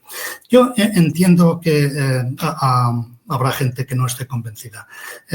Pero el mundo no se puede gobernar, el mundo actual no se puede gobernar solo con el palo. Israel tiene que, evidentemente, tiene que disuadir a Irán, tiene que tratar de contener el terrorismo palestino, tiene que darles algo a cambio. Si no les da nada a cambio, esta guerra no es más que el prólogo de la siguiente guerra. Y ya llevamos muchos años con este tema, ¿no? Entonces, evidentemente, la otra alternativa es coger sus armas nucleares y arrasar el mundo árabe. Pero eso no va a pasar y, por lo tanto, tiene que acomodarse, tiene que buscar un acomodo. Por las malas, Israel no va a mejorar su situación, va a seguir en esta guerra eterna, va a seguir soportando el terrorismo, va a seguir sufriendo la hostilidad de todo su entorno. Lo que está ocurriendo ahora, por ejemplo, no va a ayudar nada a normalizar las relaciones de los países árabes con Israel. Al final, sobre todo si se prolonga mucho, y además si se prolonga mucho y se desespera Irán, se cerrará el estrecho de Hormuz, los países árabes verán el petróleo desaparecerá del mundo, todos viviremos peor. Es decir, que incluso aquellos que sean decididos partidarios de Israel, precisamente por ser decididos partidarios de Israel, deberían de pedirle a aquellos, porque lo que digan los iraníes a los israelíes no es nada. Lo que digan los propios israelíes a Netanyahu es más importante. Aquellos, es Israel el que debe decir, bueno, ya basta, ahora tenemos que acomodarnos con nuestros vecinos, tenemos que llegar a esa solución que nos permita vivir a los dos pueblos, sin matarnos unos a otros. Y no tiene la culpa, hay que reconocer que de la situación que hay, no tienen la culpa solo los países árabes, los palestinos. Hay muchas resoluciones de Naciones Unidas que Israel no ha cumplido, hay muchas vulneraciones de los convenios de Ginebra y de la Carta de la ONU por parte de Israel. No hay buenos y malos en esta guerra, los dos tendrán que dar cada uno un poco su brazo a torcer si de verdad quieren que algún día llegue la paz a Oriente Próximo, porque por la otra vía ya llevan probando 70 años. Los dos, sí. Los dos. Las dos partes. Claro, el problema que yo creo que el 7 de octubre, yo gente que conozco israelí, claro, fue una especie de, se acabó la posibilidad, es decir, ellos lo ven así, es muy difícil, claro, decir esto cuando el 7 de octubre gente que estaba pasando la frontera a trabajar, ¿no? Sí. Hace esto, claro, es muy difícil ponernos en posición de los israelís o en posición de los de gazatíes también ahora, es decir, ¿quién de Gaza va a querer paz con Israel después de 1 año y medio de bombardeos, ¿no? Claro, es que... evidentemente, pero no confundamos, esta no es la guerra de Gaza, lo que está pasando ahora es la guerra de Irán, sí. Es una guerra diferente. Irán no estuvo detrás del asalto a Gaza, como no está Estados Unidos detrás del... otra cosa es que lo vea con simpatía, pero de la misma forma que Estados Unidos no está detrás del ataque de Israel a Irán, Irán no estuvo detrás del asalto de la valla de Gaza. Mis simpatías de verdad por el pueblo israelí después de la masacre de Gaza, pero esta es una guerra diferente. No, esta es una guerra hegemónica, ¿no? Yo entiendo de la zona. Sí. ¿Por qué Irán eso está? ¿Acaso Israel no podría usar la taladradora que usó con Nasrallah? A ver, es que la taladradora tenéis que ir constantemente vuelos cayendo la bomba sobre el mismo sitio, pero a ver, yo creo que a lo mejor se ponen a hacerlo, ¿eh? Lo que hicieron con Nasrallah, que era mandar varias bombas antibúnker de pocos metros, una detrás de otra, perforando, ¿no? Pero para eso tienes que tener cercanía para hacer un carrusel de bombas, ¿no? Sí, además era una zona mucho más concreta, mucho más sencilla, era un búnker debajo de un edificio. Lo de Fordow no tiene nada que ver. Yo creo que militarmente la única solución es que vengan los B-52, ¿no? Sí, y esos los tiene Estados Unidos. Perdona, tengo la pila del ordenador casi agotada. Si quieres, cojo el cargador. Finalizamos. Bueno, sí, vete por si quieres, sí. Pues solamente unos segundos. Vale, un segundo. Pues la gente que esté en el directo, ya sabéis, podéis ayudar al canal dando a me gusta, dejando un comentario, compartiendo. Y recordar que aquí en Belum Artis Actualidad Militar hacemos seguimiento, por desgracia, de este mundo convulso que nos ha tocado vivir. Se va calentando por momentos lugares del mundo e interconexión entre los conflictos. No de una manera directa, sino de manera indirecta. Yo no veo una conexión directa, no va a haber una escalada como quieren muchos. Y me parece importante que entendamos que hay que entender el contexto, ¿no? Y para conocer el contexto os invito a ver el canal Belum Artis Historia Militar, que es el origen de todo esto, en el que podéis conocer el origen, ¿no? del conflicto árabe-israelí y también programas que hicimos sobre la guerra Irán-Irak, que también sirven para entender un poco la mentalidad del régimen. Pues, Juan, ya estamos aquí. Ahora ya no se nos va la batería. Hay una pregunta que... Tengo que cambiar de ordenador, evidentemente, pero eso es... para la siguiente remesa. Para la siguiente remesa. Según dice Garat, Israel no puede ganar la guerra, cambio de régimen, sino desembarca en Irán. Básicamente, claro, yo desembarcar en Irán, Israel no tiene fuerzas armadas para esa operación. No tiene. Israel tiene todas sus fuerzas armadas y sus reservas comprometidas en Gaza, ¿no? Israel son 8 millones de habitantes y la guerra de hoy día consume mucho personal. Hay que pensar que Rusia, por ejemplo, tiene pues ya casi 700.000, 800.000 hombres en filas. Ucrania es la mitad, menos de la mitad de Irán en población y en extensión y con 800.000 hombres en filas, que es Israel no puede ponerlos, no le da para eso, ¿no? El ocupar terreno es muy complicado, el terrorismo es muy complicado, las ciudades son muy complicadas, ¿no? La insurgencia en las ciudades, la guerra urbana demanda mucha gente. En este momento Israel bastante tiene con lo que tiene en Gaza, y eso que es una población de 2 millones de personas, y Irán son 90, ¿no? Yo creo que esta guerra, desde esa perspectiva, desde la perspectiva de la derrota total, no cabe esperarlo, ¿no? El mundo de la guerra nos lo explicó Clausewitz muy bien. Y hay unas guerras absolutas en las que se busca pues la destrucción del contrario. La Segunda Guerra Mundial fue una guerra absoluta, ¿no? Y luego hay guerras limitadas, donde se lucha por objetivos limitados, ¿no? Ese es el caso de Israel e Irán. Israel no pretende conquistar Irán. Sus objetivos declarados, insisto, son fundamentalmente dos. Ambos parecen imposibles, pero sus objetivos declarados son dos. El primero, la excusa, el pretexto para la guerra, es la destrucción del programa nuclear iraní. Es un pretexto bien escogido, puesto que al mundo le preocupa el programa nuclear iraní, como le preocupa el programa nuclear coreano.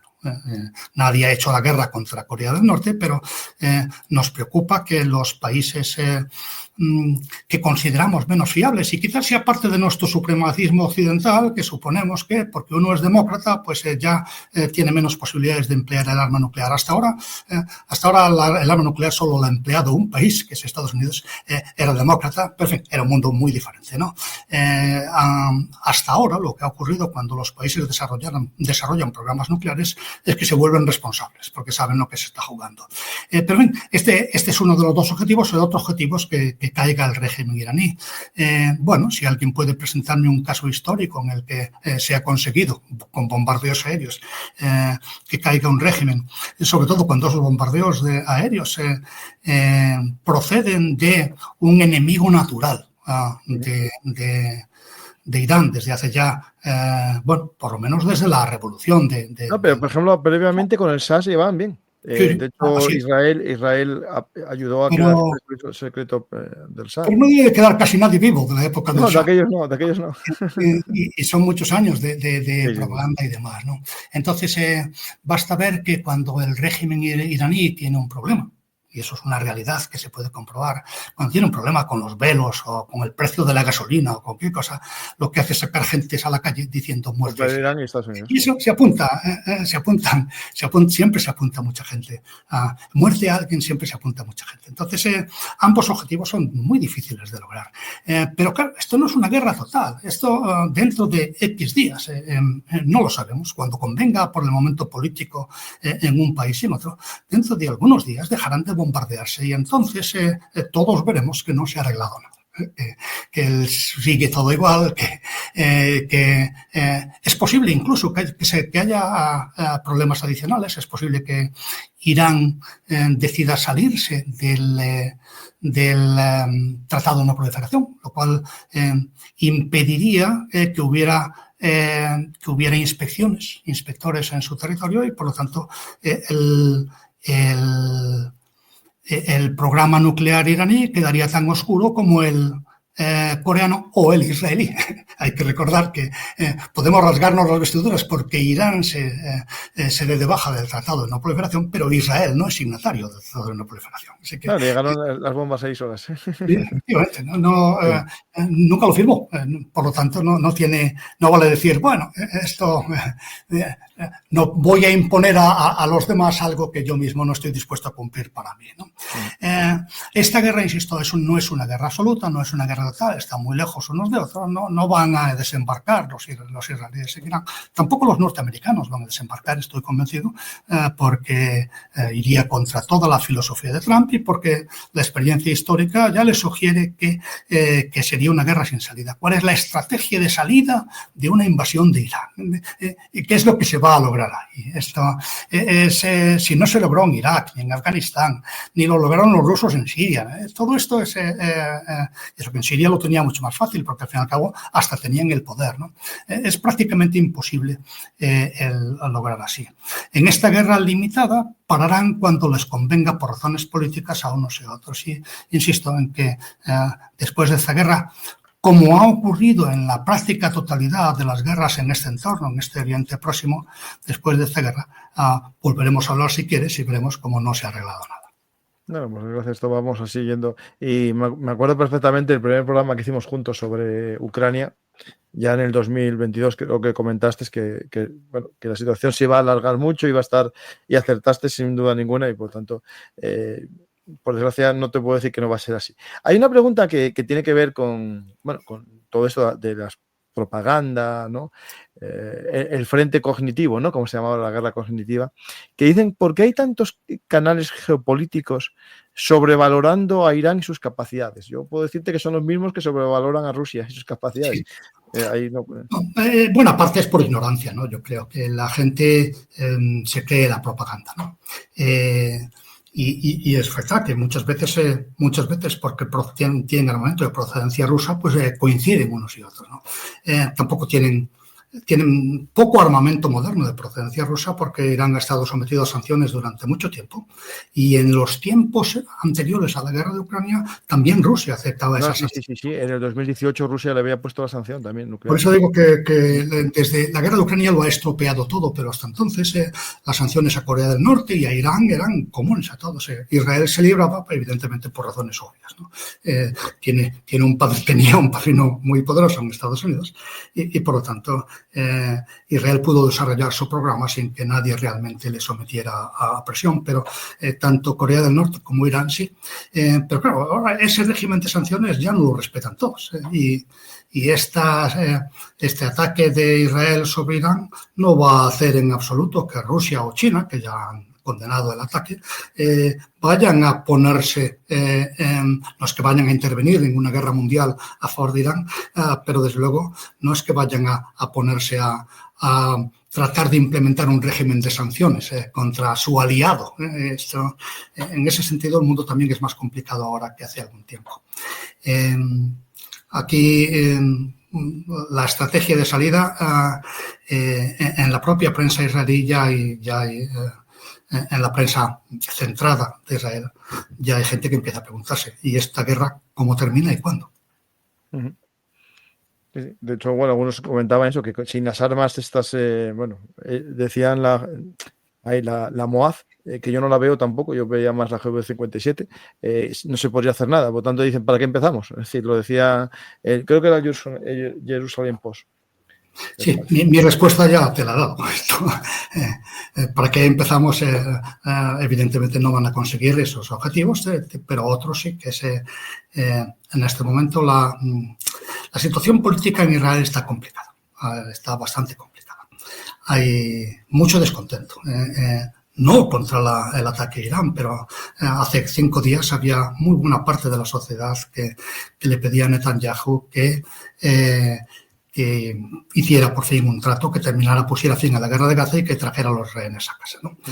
Para Netanyahu eso sería un desastre absoluto porque no habría conseguido ninguno de los objetivos de la guerra y tendría que empezar a responder de por qué fue incapaz de prevenir ese 7 de octubre, ¿no? Pues evidentemente a él le conviene mantener el balón en juego hasta que no termina el partido no se pierde y por lo tanto pues ahí está un poco la razón de lo que nos lleva. Mira, justo hace 3 semanas hice este programa en solitario que se llamaba Bomba o Diplomacia, ¿no? ¿Israel puede destruir el programa nuclear iraní en solitario? Y expliqué, desde mi punto de vista, que sin ciertas armas era imposible. Y bueno, lo expliqué, que podía cegarlos, podía dañar a lo mejor las centrifugadoras, la parte eléctrica, que lo está haciendo, atacando las subestaciones eléctricas de la zona, pero yo en este programa ya más o menos hablé hace 3 semanas, invito a la gente a verlo, se llama Bomba o Diplomacia, que invito a la gente a echar un ojo, y voy a ver si hay alguna... Sí. Es que no es solo las instalaciones conocidas, es que damos por hecho. Claro. Damos por hecho que las cosas son como creemos que son, ¿no? Nadie sabe exactamente qué tiene Irán, además, ¿no? Cuánto combustible nuclear tiene almacenado, de cuánta riqueza, no lo sabemos. Y sospecho que seguiremos sin saberlo. Está claro que hay instalaciones importantes para su programa, pero ¿siguen siendo importantes o es una fase ya superada la de enriquecimiento de uranio? Nadie puede contestar a esa pregunta, ¿no? ¿Tienen ya suficiente uranio de 90% como para fabricar 2, 3, 4 armas nucleares? Nadie puede decir ni que sí ni que no. Si se quería prevenir el programa nuclear, tendría que haber sido, desde luego, por lo menos antes de que entrara en servicio el reactor nuclear de Bushehr, porque ahí no, evidentemente, no es donde se está desarrollando el arma nuclear, pero ahí puede esconderse cualquier cosa. Esto, en instalaciones a salvo de cualquier ataque israelí puede esconderse cualquier cosa. Hasta si yo fuera Jamenei, tendría allí un bungalow para pasar la guerra tranquilo. Mira, justo sobre ese tema, la zona que están bombardeando en Teherán es esta zona, que no hay nada según, digamos, los mapas que yo tengo del programa nuclear, pero dicen que había rumores de que había algo militar del régimen ahí, por lo tanto, quién sabe lo que hay ahí. Pues lo comentas muy bien, Juan. Puede haber en cualquier sitio algo del programa nuclear. Sí, más tarde ya digo la persecución del programa iraquí. Irak es mucho más pequeño que Irán, y mucho menos poblado, y bueno, pues es muy difícil seguir un programa nuclear si alguien, sobre todo hoy día, si no te permiten el acceso a los inspectores, vamos, quién sabe lo que ha estado inspeccionando exactamente la Agencia Internacional de la Energía Atómica durante estos últimos años. Ha sido un misterio para todos si Irán tiene, no tiene o está a punto de tener o no tener el arma nuclear. Llevamos diciendo que Irán está a punto de tener armas nucleares por menos 10 años. Y realmente no tenemos la certeza absoluta, nada más que por lo que dicen los iraníes de que no los tienen. Yo creo que no las tienen, pero que pueden tenerlas cuando quieran, estoy convencido. Y no se va a parar esto desde el aire. Claro, es que pueden tener ya enriquecido urano en una zona y solo falte montarla. Porque y sabe Dios dónde.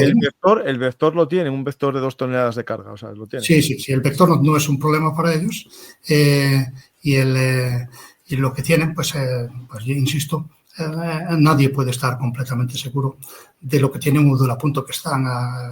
No hace mucho encontraron restos de uranio enriquecido casi al 90% que no tenían por qué estar en instalación, los han encontrado los propios de la IAEA. Así que, bueno, pues es mucho suponer que Israel está ahora en condiciones de parar ese programa.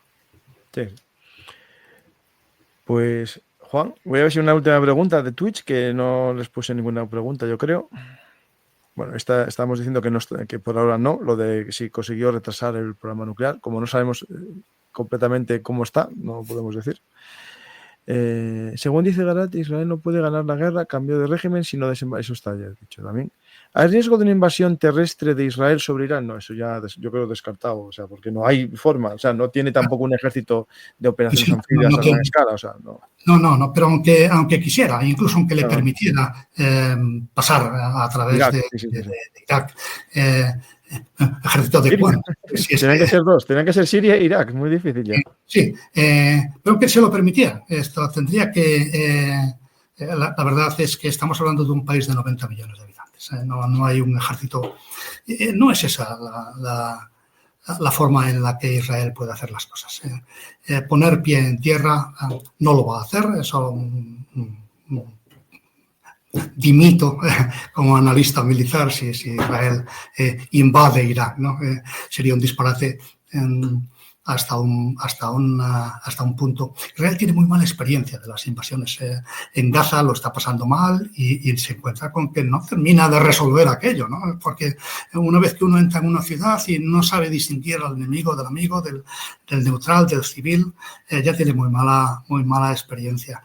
En el Líbano, por poner un ejemplo, la última vez que invadió el Líbano en serio, le salió mal. La vez anterior, esta última, que no es una invasión realmente, sino que simplemente penetró 5 kilómetros para tratar de desalojar a Hezbollah de la frontera, le fue bastante mejor, pero si hubiera tenido que seguir hacia adelante, o lo hubiera encontrado cada vez más difícil. Esto de invadir no es tan sencillo como parece, que se lo digan a Putin en Ucrania. Sí. Mira, hay un tema ya que ya para acabar la geopolítica, lo habías comentado y se me olvidó sacarlo, que es el tema de que Pakistán ofreció, ahora ya dicen que cerró hasta la frontera con Irán, porque tienen ahora, a ver, quieren esa unidad musulmana, ¿no? Pero la realidad es que Irán y Pakistán tienen problemas con los baluchis.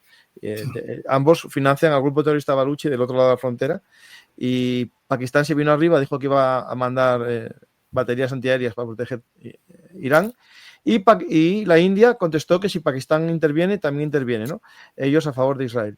Aquí acaba de llegar ahora mismo Modri a Chipre. Según algunos decían que era para hablar con Netanyahu, no creo. Pero ahí sería, no sé, un tema complejo, porque hace 2 semanas, Pakistán y la India se estaban dando entre ellos, ¿no?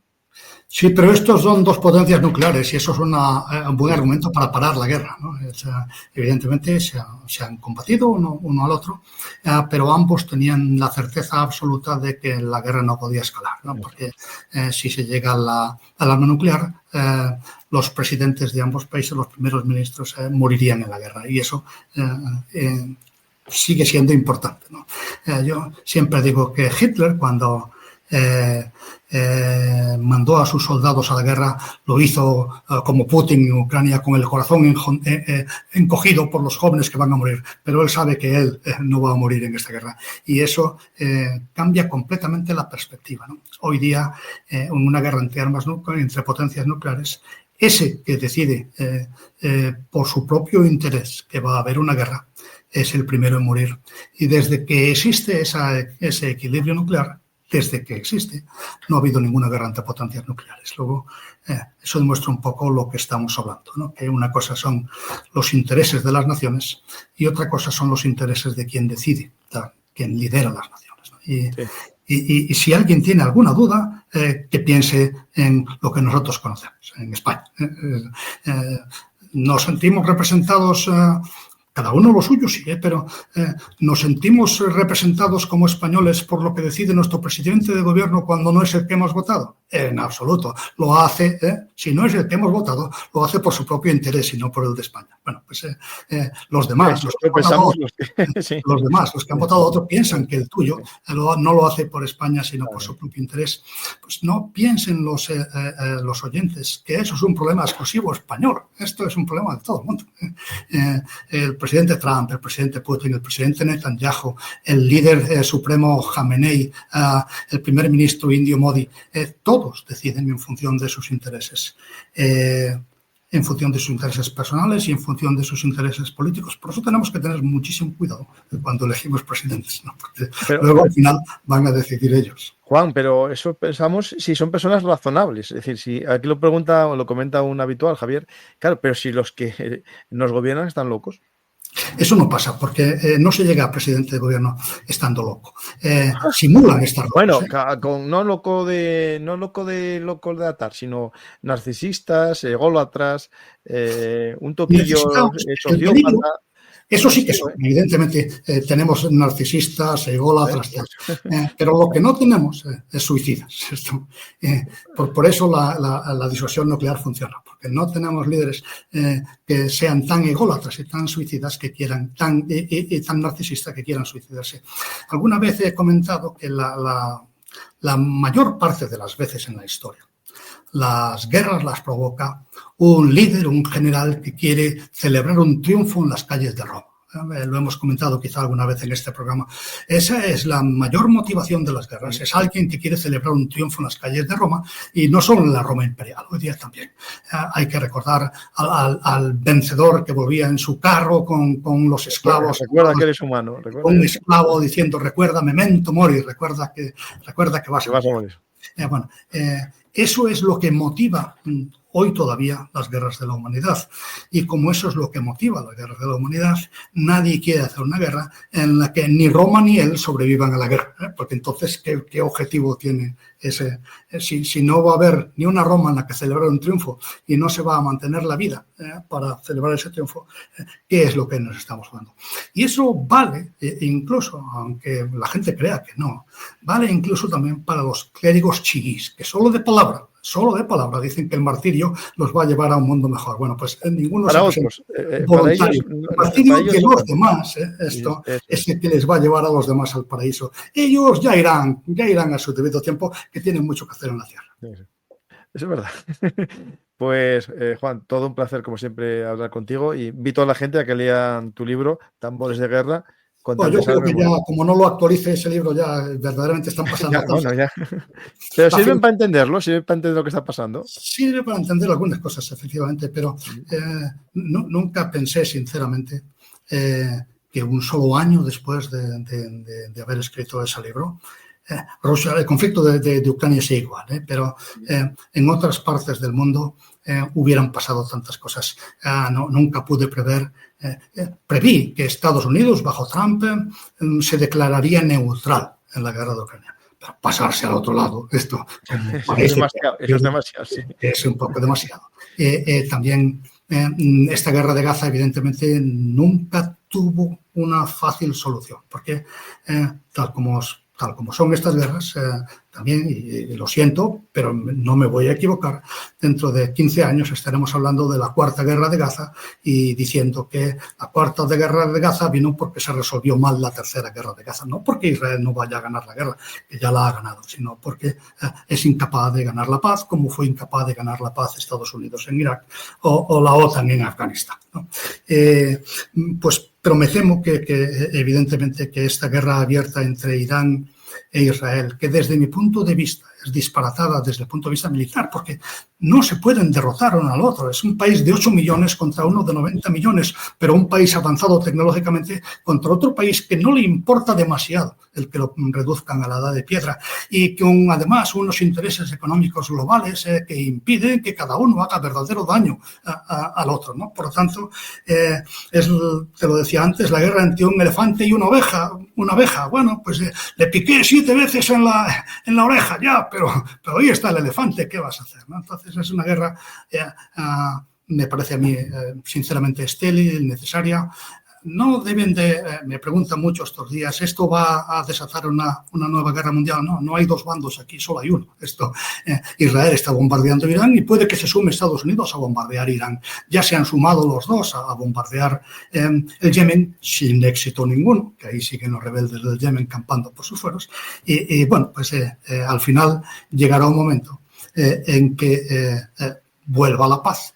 Y tendremos exactamente los mismos problemas que tenemos ahora, solo que un poco más exacerbados por que cada uno echará de menos a sus muertos. Hombre, lo único que si Irán, no sé, firma un acuerdo de no tengo armas nucleares a cambio de que me dejéis vivir, pues a lo mejor... Pero si de verdad firma eso, que primero que Ucrania no está en riesgo de muertos, si de verdad firma eso será mentira. Es que estamos pensando que... Habrá que meter allí inspectores todos los días, día y noche.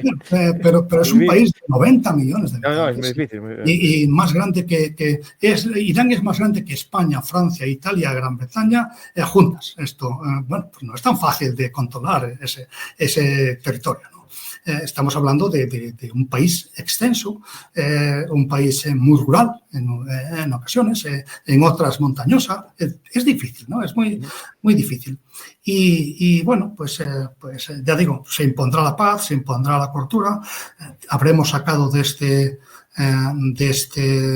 esta guerra, y me insisto, una guerra limitada, una guerra aérea, ¿no? Lecciones, como hemos podido sacar de las que ha habido entre la India y Pakistán. Esta va a durar más, va a haber muchos más muertos, pero que al final sacaremos lecciones militares, pero sobre todo deberíamos de sacar una lección política. Esta no es forma de llevar el mundo. Sí, por desgracia, dentro de poco esperemos, Juan, no tener que hablar de Taiwán, porque lo vamos a ver ahí, está ahí picando la puerta. A ver, esperemos que me confunda yo. Pues muchas gracias, Juan. Y si quieres decir algo al público como despedida. Pues nada, muchas gracias. Estaremos estos días atentos a lo que ocurre y nada, solo esperar que se imponga el buen sentido, que esta demostración militar de unos y otros dure lo menos posible y que cuantos menos personas paguen con su vida la lucha entre los poderosos, pues mejor para todos. Pues muchas gracias, Juan, y gracias a todos los que estáis en el directo. Espero que os haya gustado el programa y si es así, ya sabéis, dar a me gusta, dejar un comentario y compartir en vuestras redes sociales. Y si también queréis, podéis apoyar al canal haciéndose mecenas en los sistemas de micromecenazgo. Gracias a todos los mecenas porque apoyáis el canal. No puedo hacer contenido extra como hacen otros para los mecenas, porque mi idea es que todo sea en abierto para que todo el mundo aprenda lo que está sucediendo en este mundo y también, como no, en el canal de Historia Aprende Historia. Gracias y nos vemos otro día más aquí en Verum Artis, Actualidad Militar y Geopolítica.